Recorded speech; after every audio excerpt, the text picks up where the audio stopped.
तो इस वाले वीडियो में प्रॉपर कंपैरिजन करेंगे।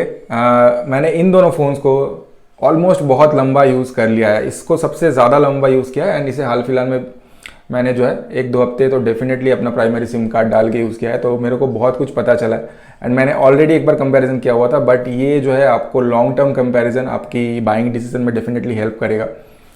एंड इस वीडियो को स्टार्ट करते हैं। आप चैनल को सब्सक्राइब कर सकते हैं, इस वीडियो को लाइक कर सकते हैं। OnePlus Nord 2 and Realme 9 Pro Plus दोनों सेम कैमरा सेंसर्स के साथ आते हैं, तो वहाँ पर दोनों में जो है सोनी का IMX766 विद OIS देखने के लिए मिलता है। फ्रंट में जो आपको 16 मेगापिक्सल का है, फ्रंट में यहाँ पर सोनी का 615 32 मेगापिक्सल का सेंसर देखने के लिए मिलता है। एंड कैमरा कंपैरिजन मैंने डेडिकेटेड बना के रखा हुआ है, अब जाके वो वीडियो देख सकते हो। मैं आपको कंक्लूजन बता देता हूँ, दोनों में सेम सेंसर तो है रियर में, बट ऐसा नहीं है कि परफॉर्मेंस भी सेम है। दोनों का अगर आप डे लाइट शॉट या नाइट सैंपल्स या शाम के सैंपल्स जो है इवनिंग के सैंपल्स देखते हैं, सब में जो है मेरे को OnePlus Nord 2 का एक्सपोजर जो मेंटेन करने की जो क्षमता है वो बेटर लगी। एंड जो नाइट शॉट्स भी है, जो नाइट मोड है, मेरे को ऑप्टिमाइज ज़्यादा लगा जो OxygenOS के साथ आता है। ऐसा नहीं है कि ये ख़राब है कि किसी भी तरीके से, बट यहाँ पर जो एक येलो टिंट Realme के फ़ोन्स में जो उनके एल्गोरिदम में देखने के लिए मिलती है, वो अभी बहुत ज़्यादा रिड्यूस हो चुकी है इस फ़ोन के साथ, बट अभी भी वो देखने के लिए मिलता है। बट ये कैमरा दोनों का कैमरा परफॉर्मेंस अच्छा है, बट एक चूज़ करने के लिए बताएंगे तो मैं डेफिनेटली OnePlus को चूज़ करूँगा। इवन जो फ्रंट कैमरा है इसका बेटर देखने के लिए मिलता है एंड वीडियो स्टेबिलाईजेशन भी OnePlus की बेटर है। दोनों में OIS काम तो करता है, वीडियो में थोड़ा बहुत तो कर ही लेता है, बट डेफिनेटली अगर एक चूज़ करने के लिए बोलेंगे तो definitely better colours and better video में स्टेबिलाईजेशन आपको OnePlus में ही देखने के लिए मिलता है। तो कैमरा के रिगार्डिंग अगर आपको ऐसा लग रहा है कि सेम सेंसर है तो सेम सब कुछ देखने के लिए मिलेगा, तो ऐसा नहीं है। तो यहाँ पर बेटर कैमरा परफॉर्मेंस आपको OnePlus Nord 2 में ही देखने के लिए मिलता है। एंड करियर एग्रीगेशन के बारे में बात कर लेते हैं, इसकी दोनों फोन्स के बैटरी बैकअप के बारे में बात कर लेते हैं। तो अपने ट्रैवलिंग के दौरान, जैसा कि मैं पहले ही बताया हुआ कि मैं ट्रैवल करता हूँ डेली, तो वो ट्रैवलिंग के दौरान मेरे को करियर एग्रीगेशन का जो सपोर्ट है एंड जो अपलोड डाउनलोड स्पीड है वो मेरे को OnePlus Nord 2 में वो बेटर देखने के लिए मिला। ऐसा कभी भी नहीं लगा कि ट्रैवलिंग के दौरान कोई भी वीडियो देख रहा हूँ, कोई भी OTT प्लेटफॉर्म में, नेटफ्लिक्स, Amazon प्राइम में जब मैं स्ट्रीम कर रहा हूँ, मेरे को कोई भी दिक्कत नहीं आती है, अटकने वाली कोई भी चीज़ देखने के लिए नहीं मिली। बट यहाँ पर वो चीज़ देखने के लिए मिली है। यहाँ पर 2CA का ही सपोर्ट देखने के लिए मिलता है, यहाँ पर 3CA का 4CA का भी मैंने देखा हुआ है सपोर्ट। तो यहाँ पर 2CA का सपोर्ट तो है, बट उसे मेंटेन करने में भी इसकी हालत बहुत ख़राब होती है, बहुत ज़्यादा बैटरी ये ड्रेन कर लेता है। मैं OnePlus Nord 2 का जो बैटरी बैकअप है उसे बिल्कुल भी अच्छा नहीं मानता हूँ। मैंने बहुत सारे सॉफ्टवेयर अपडेट्स की भी रिव्यू करी है, मैंने बोला है कि यहाँ पर बैटरी बैकअप अच्छी नहीं है, बट इस फ़ोन को यूज़ करने के बाद मेरे को इसकी बैटरी बैकअप भी अच्छी लग रही है कि ये बहुत ज़्यादा जो है ट्रैवलिंग के दौरान जस्ट फॉर जैसे कि आप यूज़ कर रहे हैं इस फ़ोन को वीडियोज़ देखने के लिए, OTT प्लेटफॉर्म में कुछ भी स्ट्रीम करने के लिए, तो वो डाउनलोड स्पीड मेंटेन करने के लिए इसकी हालत जो है बहुत ज़्यादा ख़राब होती है। पूरा बैटरी ये ड्रेन करते रहता है, मतलब ये पूरा दिन भी शाम को ये बैटरी ख़त्म हो जाती है। जैसे कि यहाँ पर मैं शाम को आके मेरे को चार्ज इसमें भी करना पड़ता है, बट ये शाम को ऐसा होता है कि मेरे को अपना फ़ोन जो है पूरा जो है फ्लाइट मोड ऑन करके मेरे को लाना पड़ता है, ताकि जब तक मैं घर पहुँच जाऊँ तब तक ये फ़ोन स्विच ऑफ ना हो जाए। तो ऐसी ही हालत ख़राब हो जाती है इसकी। एंड इसकी डाउनलोड स्पीड भी अच्छी नहीं है कि जैसे मैं स्ट्रीम कर रहा हूँ, मूवीज़ वगैरह देख रहा हूँ या वीडियो स्ट्रीम कर रहा हूँ यूट्यूब में, तो ये अटकती है।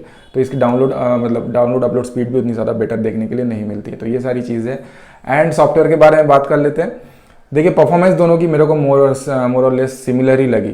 जो Dimensity 920 है एंड Dimensity 1200 डेफिनेटली ये ज़्यादा पावरफुल है, but normal day to day task में Twitter, Instagram, Facebook and YouTube वगैरह एंड OTT प्लेटफॉर्म में स्ट्रीमिंग वगैरह में वो उतना ज़्यादा आपको परफॉर्मेंस में कोई दिक्कत नहीं आएगी। इवन जो PUBG का भी परफॉर्मेंस है ना, मेरे को इसका थोड़ा सा बेटर ही लगता है। Dimensity अगर 1200 से भी कंपेयर करेंगे ना, तो मेरे को 920 का परफॉर्मेंस ही बेटर लगता है, तो उसमें कोई दिक्कत ना है। एंड इसके स्टीरियो स्पीकर्स का परफॉर्मेंस इसका बेटर है एंड जो हैप्टिक फीडबैक है वो भी इसका बेटर है। ऐसा नहीं कि बहुत ख़राब है, ये भी बहुत अच्छा है, बट ये प्रीमियम लेवल सेगमेंट में ये चला जाता है। यहाँ पर आपको अलर्ट स्लाइडर भी देखने के लिए मिलता है, ऐसा कुछ यहाँ पर नहीं है। मेरे को इसका डिज़ाइन भी Nord 2 का ज़्यादा प्रीमियम लगता है अगर मैं इससे कंपेयर करूँ। हालांकि ये वाले कलर में फोटोक्रोमेटिक ग्लास का इस्तेमाल किया गया है, तो यहाँ पर ये कलर भी चेंज कर लेता है, जो कि बहुत बढ़िया बात है। बट सॉफ्टवेयर के बारे में बात कर लेते हैं। अभी जो OxygenOS है कलरफुल है, वो सबको पता है, बट अभी भी ये चैम्प है, ये अभी भी बहुत ज़्यादा प्रीमियम एक्सपीरियंस देता है। अगर सॉफ्टवेयर को आप वैल्यू करते हैं, आपको डेफिनेटली OxygenOS बहुत ज़्यादा बेटर लगेगा। एंड पर्टिकुलरली OnePlus Nord 2 में बहुत सारे सॉफ्टवेयर अपडेट्स आते हैं।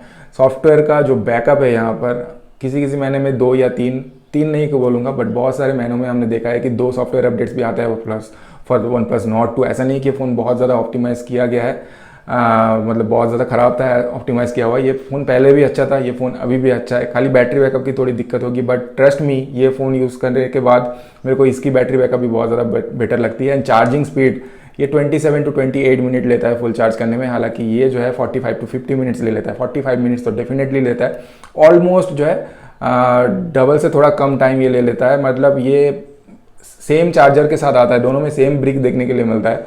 वो आप जब जो 65 वाट का चार्जर देखने के लिए मिलता है, बट 60 वाट की सपोर्ट करता है।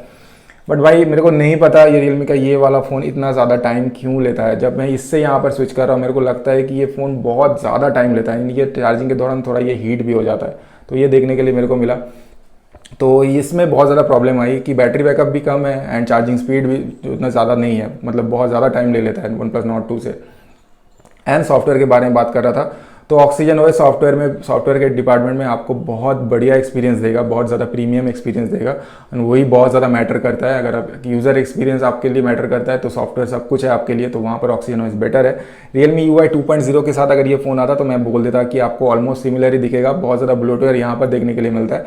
बट रियलमी UI 3.0 ऑप्टिमाइज्ड ही नहीं है, यहाँ पर बहुत ज़्यादा जिटर लैग देखने के लिए मिलता है एंड बहुत सारे बग्स है जो कि मैंने एक वीडियो में बताया हुआ है। तो बहुत सारे बग्स यहाँ पर है, अभी फुल्ली ऑप्टिमाइज नहीं है। इसे ऑप्टिमाइज करने में रियलमी को अभी बहुत टाइम है, तो ये ऑप्टिमाइज नहीं है। हालांकि Android 12 out of the box देखने के लिए मिल रहा है, तो वो एक अच्छा बात है, जो कि अभी यहाँ पर एंड्रॉयड 12 आया नहीं है। बट फुल्ली ऑप्टिमाइज्ड अगर एक सॉफ्टवेयर एक्सपीरियंस की बात करेंगे तो आपको यहाँ पर वो देखने के लिए मिल रहा है, यहाँ पर वो देखने के लिए बिल्कुल भी नहीं मिलता है। तो ये एक चीज़ है, आपको बग्स भर के देखने के लिए मिलेंगे इसमें, एंड ये ऑप्टिमाइज नहीं है। इवन जो 90 ईयर्स का जो डिस्प्ले है वो बिल्कुल भी वहाँ पर 90 ईयर्स आपको वो फीलिंग नहीं आपको देखने के लिए मिलेगा। यहाँ पर 90 ईयर्स एटलीस्ट बहुत बढ़िया काम तो कर लेता है।